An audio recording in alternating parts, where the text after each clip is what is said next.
Right! Oh, the music's too loud. And my webcam's not working. No, I wore a shirt for today! Ah, damn it. Okay, well, hey Zombie Grub. How's it hanging? Hello. Oh, It's okay. why is your webcam off? Hang on. There we go. But mine's not Oh. working at all.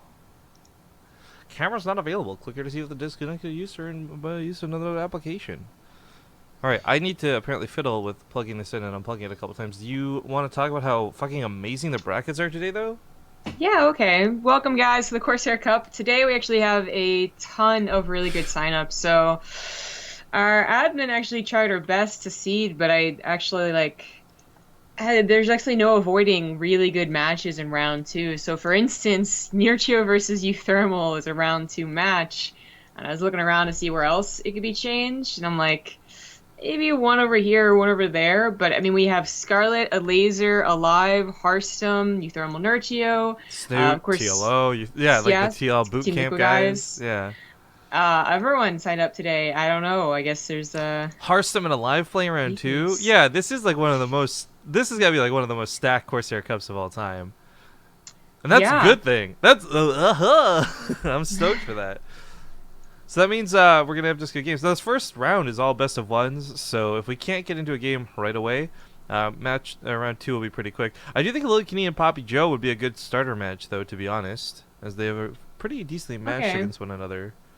Do we want to hold either Hearthstone versus Alive or Nurtio versus Euthermal to make sure we don't miss them? Yes, I will Okay, let which you one? be. I'll let you be the judge of, because I've got way too strong of a Terran bias on this one. Well, I mean, they both have 10. Okay, Terran versus Zerg bias on this one. Excuse me, to clarify. Anyways, I got my webcam working, and I actually kind of forgot I had this shirt. I was doing a bunch of laundry that I had like just in the corner of the room, and I'm wearing my fucking my Patience Party chicken shirt, chicken laser shirt, greatest shirt of all time. Amazing. Where is Lillekanin? Do I have him on my friends list? I can message him on Skype. He might actually be logged on yet. Let me poke him. I don't think he is. And then there's Hey, PappiJoe. you, get on StarCraft. I want to cast you. He's all caps too, so I hope he knows that I'm super serious. Super duper serious. But I guess I'm hoping, Ugh. like, on one part of this, okay, you got the Team Liquid guys coming up because they're boot camping, there's a tournament available, and I think every one of the people on Team Liquid have mentioned to us, if not, like, offhandedly, off stream or at an event, during events, and having people like Snoop come on and get interviewed and talk about specifically, they like the challenge the Cups present, they like the extra level of practice they get out of it, and I'm hoping that maybe because there's not a lot of really big things left to train for, you don't have to worry about, you know, upcoming IEMs or DreamHacks or BlizzCon for that matter. Hopefully the rest of the Corsair Cups we cast from here on out are going to start seeing some of these amazing signups. Would be awesome. I mean, it's what we hope for the Lima League, which we're actually casting in like 12 hours. No, All right. bit That more than time, that time 14 zone. hours. 14 hours. Anyway, and it's cool to see it happening as in foreign events. We've never really had a problem with signups in foreign events. Like maybe once or twice we'd have like a small Corsair Cup, but it's not like European stuff is usually pretty stacked. But this is like above and beyond. Well, what's interesting too is I recall, with that mentality of like, okay, there's nothing big left in Korea. The Koreans should be able to play in things. Yet there was a lot of issue trying to get like KT Rolster, for example, to play in Total Biscuit's Shellcraft thing. Total Biscuit is gonna be like one of the most trustworthy and dependable guys out there, putting on a big event sponsored by Blizzard. There's like literally no reason for KT Rolster to be like, nah, we want to protect our players. We're not gonna let them play. Like. Plus, they got to train for that event that's coming up. That one that doesn't exist for the rest. Like, so I mean, there's this mentality where logic points to let's do it, right, for all these players. But there are going to be certain roadblocks. So as much as I want to get super excited, I do hold reservation that like even some of the Europeans, this might just be that 1 week where we get a crazy awesome turnout. I will say this though, guys, if getting player pools like this together, this consistency of high level players, I personally would have no problem increasing the prize pool of the Corsair Cup. right now, like if that's what it took to entice them. Because right now we just take the bare bones of what Corsair give us to work with and we go with it and hope for the best and pay ourselves out of ad revenue and all that good stuff. But that being said, I really would not mind putting some money to increase the size of this, maybe even make a monthly finals if we saw this more on the regular. And keep in mind, this is the first time all year I've been this excited about signups. Lillekanin said he's hopping on, by the way. I don't know about PappiJoe. Yeah. Is he online? Everyone is here. Everyone showed up. Nice. Amazing. All right. Well, speaking of the money side of things, guys, of course, without Corsair, this wouldn't be possible. I know Kinky Mal, I'll give her a bit of a shout out here. She's trying to sell an old Corsair water cooler, I think. Correct me if I'm wrong. You can write about it in chat. So if anyone's interested in getting one of those on the cheap, maybe you can talk to her about it. Save yourself some bucks. But other than that, make sure to check out the actual official Corsair store links down below if you want to buy any Corsair gear. Of course, for the most part, you know, you see us with the peripherals on stream all the time. We got these awesome headsets. Apparently, if you're a zombie grub, they make your hair look great. If you're me, they fit your fat head. But most importantly, their wireless battery is great and their sound quality is good. So I really like Corsair products, guys. There's no shilling here. There's no like we're sucking it up and just like gritting through the money. No, Corsair is like legitimately great. Plus, if you ever have the pleasure to go to their booths, man, they're all about like the RGB lights and they put on everything and they have really cool contests and stuff. Like at PAX, they were having these 1v1 like Unreal tournaments and giving the winners like these hats that would glow and other cool things. It's awesome. Yep. Ah, you made the tweet, so I don't have to. Nice, I just went to Twitter. You know what? I'm gonna give that a retweet and a favorite. Boom. Oh, amazing. No, I feel really special. Hopefully some other people out there will too. But thank you to ECSM for that resub. I forgot. Oh, 20 months. Well, I forgot that the alert box is broken on this page, guys. Let me see if I can fix that real quick. And hopefully the in-game one actually plays donation sounds correctly today. Although it seems to be working with every single one except the top donator one, and I don't know what's causing that. I got no clue. I'm at a loss for that one. Do you have it connected so that the top donator shows up on the top, like the text too? It's supposed to, like in Oh, every okay. way. Like it was working entirely when I came back to streaming and took over from you, and then something about this week or the last 3 casts. It hasn't worked, and I don't know why. Oh, I was just wondering if maybe it was stuck on like the like a week ago top caster, you know? Yeah, that's. But if it's supposed to update textual as well, I don't think that would be it. It's not just that, but it's also you're getting it, but I'm not. Yeah, I don't know. But all right, ladies and gentlemen. Actually, oh, never mind. Hold on. You go into it. Oh, this is a good kick intro. So if you got more theories, I'm all ears. I don't think you're using it's too technical. I'd have to see it. Anyways, let's just go. All right, well, futz and fiddle later, ladies and gentlemen. Welcome back to another week of the Corsair Cup. You're watching a round 1 game, which means it's only a best of 1. God, it's been a while since we've had enough signups to do best of 1s. Feels good, man. In the top left side of the map, he's green, he's Terran. We saw him play some show matches just yesterday. It's Lillekanin. In the bottom right, as the orange Protoss, I don't know, I was going to go blue, it is PappiJoe. I already like his build setup. Not in terms of Protoss versus Terran, but in terms of versus Lillekanin. And just by completely walling off this cliff, no longer do you have to worry about the headache of Reapers the way you normally would against a player who, maybe versus Protoss you don't go 3 racks Reaper, but would unconventionally go Reapers. That's Lillekanin in a nutshell. He certainly actually, I think the last time these guys played one of the games on Apotheosis where Lillekanin did a proxy Reaper. One proxy Reaper.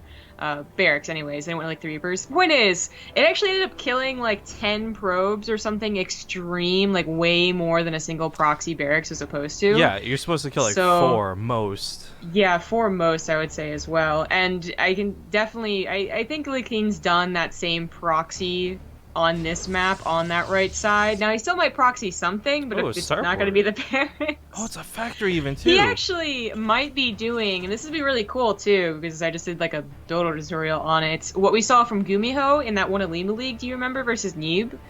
Where he got like a cyclone and he broke down the rocks and he got like a liberator. If that's the case, that'd be really cool. But with Lillekanin Yeah. and his history, I would expect Hellions and a medevac so much more. But Yeah, right? but things have changed and people are adapting new builds and we see people trying new things. So maybe he does the Gumio version of it. By the way, Zombie Grub, if people want to see that build order tutorial that you just referenced, where could they go see that? You can go find it on my YouTube. It's Zombie Grub. Hey, amazing. Hey, make sure you subscribe while you're there, guys. Like, comment, etc. Yeah. Yo, did you see, by the way, everyone getting up in arms about the silly thumbnail I made for the Alarak co-op thing we did yesterday? No. I was like, Alarak's a pretty cool guy. How can I convey this in the thumbnail? So I put like 2 hot babes around him, and everyone's like getting on me for clickbait. I'm like, this is like one thumbnail. It's a joke in like 2 years. Amazing. Amazing. Well, they'll get over it. Thank you to Vivid Oblivion for the 18-month resub. And this isn't the build exactly unless he has made his own changes to it. We'll see what he follows up with the Widow Mine drop, which apparently PappiJoe has an idea of this is happening. But oh, he's a little bit too late to kill the SCV. Yeah, if he could have actually stalled out that starport building, that would have been fantastic. The SCV even repairing the Widow Mine just a smidge. Now, if this Widow Mine hits the mothership core, it won't one-shot it, but it will take it down very, very low. I think ideally, though, you don't want to waste the Widow Mine shot at this point because the cooldown's better used in that medevac going elsewhere. But, uh-oh, here comes an Adept 2 to make things more annoying. Well, the good news is I don't think the SCV needs to be here anymore. So, like, he's Oh, doing he's a trying great to job juke out the shot with the saving it. transfer. That's so cool. He's doing a great job saving the SCV. Bring the SCV in the medevac. Do the auto why not? repair. Yeah, actually, you really should, because the medevac can actually help out with the follow-up push, of course. So, I would definitely go for the SCV in the medevac, considering how much effort he put into saving the damn thing. Well, luckily for PappiJoe, he does have a robo, and this was part of his build, so he doesn't have to worry about having no detection, but he will have no detection for now, and he's still not building an observer. So a little bit late to the party. 5 kills over here, and this one should get another shot off, because this was built so late. Yeah, yeah. And Lillekanin, he is going for something similar to what Gumiho did, except he added on that second barracks super early. Oh, and he's actually going to go for the Cyclone upgrade with this as well. I like it. So, I like it. A similar idea. It's going to try and abuse the back rocks, of course. That's why you put the proxy there. But it's a lot more dedicated on one base. Like, you are investing in a stim and a second barracks and an upgrade that, I mean, is proxied, like is known, is a little bit risky. But it should not go down, unless PappiJoe is the one that breaks his rocks down first. Okay, well, the Liberator is going to cause a bit of chaos as the stock count is kind of low, especially with everyone dancing around those Widow Mines. He actually managed to save this one, really low health, so hype, but once that Magfield Accelerator comes out, I mean, okay, a Liberator like 3 shots a Stalker, so does a Cyclone at that point, right? Like, you've got these really powerfully hard-hitting units. Yeah. The Marines took care of an Adept, by the way, that was going over on the other side of the map. Yeah, you know, I think you can expect the Cyclone. Hell, you can even expect a Siege Tank or something weird from this. You don't expect the Marines with Stim. I think that's what's truly going to throw this off for PappiJoe. The Stim is going to be weird. Looks like he might be going for a counterattack is the idea, or maybe he just wants to get around the backside of these rocks because he can't go through them yet, of course, but he's going to realize that's not a good idea. Cyclone gets a lock onto the Observer, picks that off. PappiJoe's going to be so busy building Immortals, he won't have time to build another Observer anytime soon. I really like that he cut off the Marine reinforcements. Yeah, I think that's this definitely could have been... It could have added a lot, but, you know, like, 6 Marines doesn't sound like a lot, but in this, you know, early of a game, especially with Stim, it is. Oh, the Widow Mine gets a good shot on the Stalkers. Well, He knew it was there. taking the fight here was a terrible idea. Yeah, especially with 2 Cyclones ready to go. They're left untouched. The SCV isn't even repairing anything. It's been busting down those rocks like a badass. Tank now, Play gonna help zone some of this out. Just needs a little bit of high ground vision. Bunker gonna help seed his positioning here as well. Numbskull hits us up with an 8-month resub. Says thanks. Keep up all the great work. Thank you, sir. Yeah. The Immortal around the side is a neat idea, but the problem still persists where the Cyclones don't need the Immortal. They just need to lock onto that Warp Prism. Tank gets picked up as well. Stays alive a little bit longer. Cyclone lock-on gets broken with the pickup in the Warp Prism. And that bunker is actually going to complete.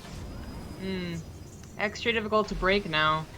PappiJoe, I mean, he's kind of out of options. Like, I really like the Stalkers taking out the Cyclones get double lock-ons to the Warp Prism. It goes down. That sucks. Oh, now the Immortal's going to get picked off. Easy. The Marines a stand. He They does do focus down the Cyclone. Yeah, that was pretty nice. But still, the Marines, the tanks, still a lot of issues persist. Liberator does get focused down, but the tank, it tries to get repaired, also falls. PappiJoe starting to break Lillekanin. But Lillekanin, the one concern I think you'd have at this point is like, okay, he's one basing it. He's gonna run out of minerals because he's muling pretty hard. But the command center can just move to the natural. And actually, depending on how he wants to play it, he could expand, but he's just investing in combat shields, and he's still producing units to take care of his money a little bit. But you can see, like, he's actually having trouble producing enough. Say below 300 minerals. Yeah, it's it's unfortunate. The Cyclone was a really big aspect of this. Two of them even more so. You can see just how much longer it took to break the pylon defense without them. Yeah, they'd be super helpful, but the Stim Marines, the addition to the build here from Lillekanin is really made up. Gotta watch out, coming in from behind. Yeah, his stalkers still aren't that scary. One of mine also gets a pretty decent shot as well. Chases back these stalkers, wants to stop the reinforcements from getting cut off. I mean, for Lillekanin, rallying is the easiest thing, and maybe PappiJoe, rather than constantly trying to engage in this very small pincer attack, would be better off just stopping all reinforcements. I really like the idea of stalkers shooting the Marines rather than trying to engage on the army. Yeah, they really should have been doing this the entire time. Of course, pay attention to make sure Lillekanin doesn't also bulk up Marines and pounce on them, but they should not have engaged the main army like they did. That's 4 stalkers, 5 stalkers to be lost unnecessarily. Ooh, he saw that War Prism, by the way. That was the Stim. Cyclone gets another lock on. Not going to kill it so easily this time around. Pulls it back, and the Immortal starts getting focused down. Tank dies for it. War Prism doesn't have much chance to survive at this rate. Really low in health. So are the Stalkers. He's stimming after it. All the Stalkers went down, and the Medivacs are providing another, just difficulty here. And that the Marines, every time they stim, and this is before they even have combat shields, now they do have combat shields, they're supposed to be pretty low that Stalkers can pick them off, but the Medivacs aren't having a problem healing them up. So everything is just living forever, basically. He lost 2 Cyclones to the Immortals, that was great, but then he also took out 2 Immortals, a pretty fair trade then, and everything else is still going in favor of Lillekanin. Oh, the War Prism tried to do a counterattack, but was intercepted by the Marines on the rally because it was already so low. That's super disappointing. Because a War Prism, honestly, I really like the idea of trying to micro with it. This looks like the last stand for PappiJoe. Oh, yeah. But it also could have been used to warp in twice on the other side of the map, and Lillekanin actually could not do anything about that. It could turn into a weird base trade. It's like when you get Cannon Rush, you're left with 2 really tunnel vision-y train of thoughts, right? Like, one is defend, defend, defend, I gotta stop the cannons from coming in. Or the other is go across the map, right? Build a nexus somewhere else and just move on with your life. And PappiJoe obviously wasn't thinking of the latter type of thought process. He was really focused on the fight at hand. And that was unfortunately perhaps a little bit what undid him. Because he almost, I would say, accidentally made some of the right moves by cutting off the Marines and intercepting in the middle of the map and what have you. But looks like some of these matches from round 1 have also concluded already. Are we doing Nerd Show New Thermal, or are we doing... We are, yes. We've held that. That's going to be a really nice best of 3, guys. So we're going to hit up our first commercial break of the day while we swap into that series. Don't go anywhere. We'll see you in 2 minutes.